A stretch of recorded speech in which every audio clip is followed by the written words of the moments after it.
मचे बवाल के बीच अखिलेश यादव ने डिप्टी सीएम केशव प्रसाद मौर्य को 100 विधायक लाकर सरकार बनाने का ऑफर दिया है, जिस पर महान दल के नेता केशव देव मौर्य की प्रतिक्रिया सामने आई है। महान दल के नेता ने इसे लेकर केशव मौर्य पर निशाना साधा और कहा कि बीजेपी गुलामी की दास्तां स्वीकार करने वाले पिछड़े दलित नेताओं को बड़े पदों पर बैठाती है। लोकसभा चुनाव में बेहतर प्रदर्शन करने के बाद से कांग्रेस पार्टी एक्टिव मोड में नजर आ रही है। ऐसे में कांग्रेस 26 जुलाई को राष्ट्रीय भागीदारी दिवस मनाएगी। इसके तहत जातिगत जनगणना और आरक्षण की सीमा 50% से अधिक करने की मांग करेगी।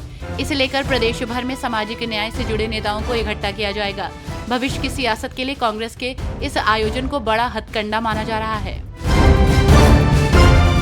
बसपा सुप्रीमो मायावती ने यूपी सरकार द्वारा कांवड़ यात्रा के मार्ग के व्यापारियों का नाम दुकानों पर लिखने के आदेश को पूरी तरह असंवैधानिक करार दिया है। उन्होंने कहा कि यह धर्म विशेष के लोगों को आर्थिक तौर पर बायकॉट करने का प्रयास है, जो कि अति निंदनीय है। अकबरनगर क्षेत्र में कल मुख्यमंत्री योगी आदित्यनाथ पौधारोपण करके पेड़ लगाओ पेड़ बचाओ जन अभियान 2024 का शुभारंभ करेंगे। पीएम मोदी के एक पेड़ मां के नाम आह्वान पर शुरू हो रहे इस जन अभियान में प्रदेश सरकार एक दिन में 36.50 करोड़ से अधिक पौधारोपण करके इतिहास रचेगी। सीएम योगी के निर्देश पर सभी प्रभारी मंत्री और जनप्रतिनिधि अपने अपने जनपदों में इस जन अभियान का नेतृत्व करेंगे। बीते दिनों हाथरस में सत्संग के दौरान हुई भगदड़ की चर्चा आज भी है।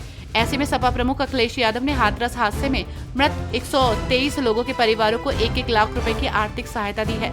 आपको बता दें कि इस हादसे में 123 लोगों की मौत हुई है और कई लोग घायल भी हुए थे। कृषि उत्पादन को बढ़ाने के लिए केमिकल और फर्टिलाइजर के प्रयोग का परिणाम हम सबके सामने है। आज पूरी दुनिया ग्लोबल वार्मिंग और क्लाइमेट चेंजेस को लेकर चिंतित है, लेकिन इसके जिम्मेदार हम खुद हैं। इससे ये सिद्ध हो जाता है कि आने वाली पीढ़ी के लिए ये धरती रहने लायक नहीं रहेगी। ऐसे में हमें समय रहते संभालना होगा। इसके लिए हमें प्राकृतिक खेती को बढ़ावा देना होगा। अखिल भारतीय वैश्य महासम्मेलन के एक उच्च स्तरीय प्रतिनिधि मंडल ने सूबे के मुख्यमंत्री योगी आदित्यनाथ से मुलाकात की है। इस दौरान जिले में वैश्य व्यापारी समाज द्वारा संचालित श्री माता प्रसाद माता भीख इंटर कॉलेज के तरकापुर स्थित खेल मैदान के एक अंश की फर्जी रजिस्ट्री कराकर आपराधिक प्रवृत्ति के लोगों द्वारा कब्जा किए जाने की बात कही गई।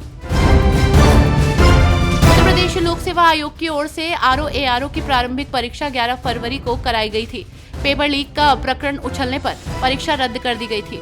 इसके बाद आयोग के सचिव आलोक कुमार की ओर से सिविल लाइंस थाने में सार्वजनिक परीक्षा अधिनियम IT एक्ट समेत अन्य धाराओं में रिपोर्ट दर्ज कराई गई थी।